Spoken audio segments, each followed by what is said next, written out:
తమ్ముడి కోసం అన్న ఎన్నికల ప్రచారంలోకి దిగుతున్నారు. మే 5 నుంచి మెగాస్టార్ చిరంజీవి పిఠాపురం నుంచి ప్రచారం ప్రారంభించనున్నారు. మరోవైపు కూటమి పార్టీలకు చెందిన ముఖ్య నేతలు సైతం తమ ప్రచారాలను విస్తృతం చేశారు. అన్ని జిల్లాలను కలుపుకుని వెళ్లే విధంగా యాత్రలు కొనసాగిస్తున్నారు. ప్రధాని మోదీ, చంద్రబాబు, పవన్ కళ్యాణ్లు ఉమ్మడి సభలో పాల్గొనేందుకు ప్రణాళికలు సిద్దమయ్యాయి. ఇలా రాష్ట్ర వ్యాప్తంగా వరుస ప్రచారాలతో రాజకీయ వేడి మరింత పెరిగింది.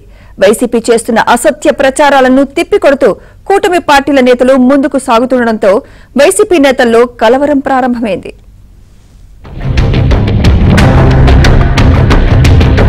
ఏపీ రాజకీయాలు రసవత్తరంగా సాగుతున్నాయి. 15 రోజుల్లో ఎన్నికల పోలింగ్ జరుగుతుండటంతో ప్రచారాలకు పార్టీలు మరింత పదును పెట్టాయి.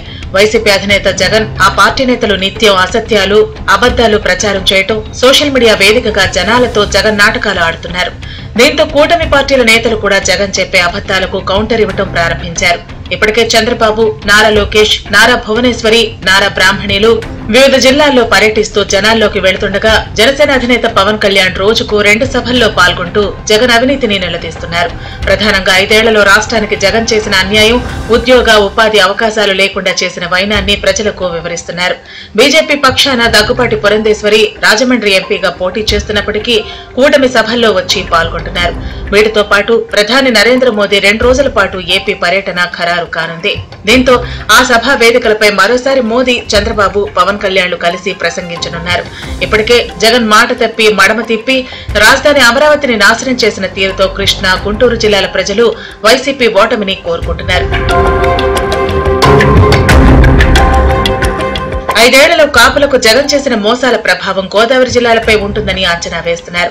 బీసీల అభ్యున్నతికి నిధులు ఇవ్వకుండా జగన్ కేవలం మాటలతోనే మాయ చేయడంతో అనంతపురం, శ్రీకాకుళం, విజయనగరం, కర్నూలు, ప్రకాశం, చిత్తూరులో జగన్ వ్యతిరేక ప్రభావం బీసీల్లో ఉంటుందని అంటున్నారు.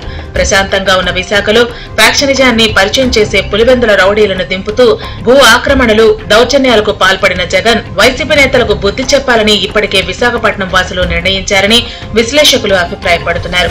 ఇక కడపలో వివేకానందరెడ్డి హత్య కేసులో జరుగుతున్న వివాదంతో జనాల్లో జగన్ మరింత పలుచనయ్యారు. చెల్లెళ్లు షర్మిల, సునీతలు స్వయంగా ప్రచారం చేస్తూ జగన్ అవినాష్ రెడ్డిలపై ధ్వజమెత్తడంతో ఆ ప్రాంత ప్రజలకు కూడా జగన్ నాటకాలు అర్థమయ్యాయని చెబుతున్నారు. తాజాగా జగన్ ప్రకటించిన మేనిఫెస్టో కూడా ప్రజలను ఆకర్షించలేకపోయింది. దీంతో రోజుకు జగన్ లో ఫ్రస్ట్రేషన్ పెరిగిపోవడంతో ఇక ఓటమి తప్పదని భావించే చంద్రబాబు, పవన్ కళ్యాణ్లపై వ్యక్తిగత దూషణలు చేస్తూ మానసిక ఆనందాన్ని పొందుతున్నారని రాజకీయ పరిశీలకులు అంటున్నారు. ఈ పరిణామాల నేపథ్యంలో ఇప్పుడు తమ్ముడు కోసం అన్న మెగాస్టార్ కూడా ప్రచారంలోకి రానున్నారు. పవన్ కళ్యాణ్ కు మద్దతుగా ఇప్పటికే పలువురు బుల్లితెర ఆర్టిస్టులు స్వచ్ఛందంగా వచ్చి ప్రచారం చేస్తున్నారు. 2 రోజుల క్రితం నాగబాబు సతీమణి పద్మ, కుమారుడు వరుణ్ తేజ్ కూడా పిఠాపురం వచ్చి పవన్ కళ్యాణ్ ను గెలిపించాలని ప్రచారం చేశారు. ఇప్పుడు చిరంజీవి కూడా మే 5 నుంచి పిఠాపురం వేదికగా ఎన్నికల ప్రచారాన్ని ప్రారంభిస్తారనే ప్రచారం జోరుగా సాగుతోంది. అయితే అధికారికంగా ఆయన పర్యటనకు సంబంధించిన షెడ్యూల్ రావాల్సి ఉంది. ఇక జగన్ అండ్ కో మరోసారి ప్రజలను మోసం చేసి ఓట్లు వేయించుకునేందుకు వేస్తున్న ఎత్తుగడలను తిప్పికొట్టాలని కూటమి పార్టీల నేతలు భావిస్తున్నారు. రాష్ట్ర హితం కోసం, భవిష్యత్ తరాల కోసం ప్రజలు కూడా ఆలోచన చేసి సాగనంపాలని కూటమి పార్టీ నేతలు విజ్ఞప్తి చేస్తున్నారు. మొత్తం మీద రాష్ట్రంలో రాజకీయ ప్రచార వేడి మాత్రం హోరెత్తుతోంది.